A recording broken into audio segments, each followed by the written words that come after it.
Dowsing rods, you can use the same. You can use a dowsing rod as you know, as well as finding things. You can use the dowsing rods.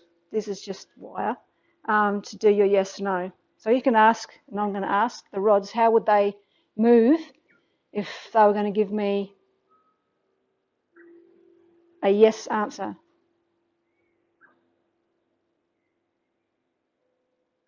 So they would move apart. Just ask it to go to neutral. And then I'm going to ask it which way would it move. It was going to answer no.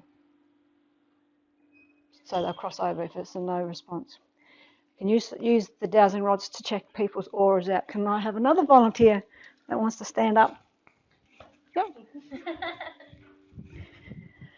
So the layers of the aura, depending on what we're doing, we can have our aura way out here, or we can have our aura in here. Generally, if you're doing something like meditating, spiritual work, it tends to expand. If we want to bring our aura in because we're going into, say, I always bring my aura in if I'm going into Big W or Coles or something like that, because out like this, you're more than likely to pick up other people's energies. Having it in close to you like that, it's yours. You're not going to be affected. So what I'm going to do is ask the dowsing rods to find where your fifth layer of your aura is. Okay. Again, I've got my back towards you. Neutral. So I'm just asking it to show me where the fifth layer.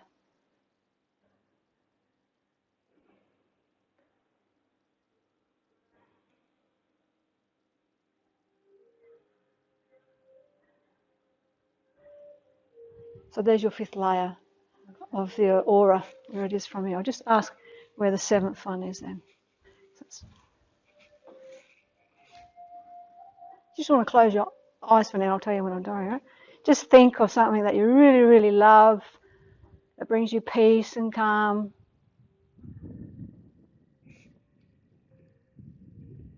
Just open your eyes now. I'm going to ask to show me the seventh layer of your aura. Okay. It's here. It wouldn't let me go too far. So that's just a good thing to have a shot at. Did you see that? Yeah. If you want to, and to explore the energy through the dowsing rods. There's one last one that I'd like to show. It's not very well used in much, but this is called the bobber. Has everyone heard of a bobber? Using a bobber before to get yes/no type of responses? Same type of thing as the pendulum. So you're centering yourself. Always have the heavier end of the stick this end. This is thinner here. So again, you're just lightly hanging on to this, so you're not influencing or restricting any movement. And you're just centering yourself. And I'm just going to ask the bobber which way it would move for a no response. So it's going to go sideways, like that. Stop. I'm just going to ask the bobber which way it will move for a yes. And it just moves up and down. I've got these here so you can have a shot at yourself later if you want to have a shot. That's generally a good length. You can pick up a stick as you're walking around the park here and do some bobbering and same type of thing. I've never actually used it to try and find something, but I can't see why that wouldn't work. I ran a workshop here once and we on chakras and aura, and I did. Oh no, it wasn't. It was pendulum. Sorry, and we had the dowsing rods up. And before I came, I hid something over there in the field there.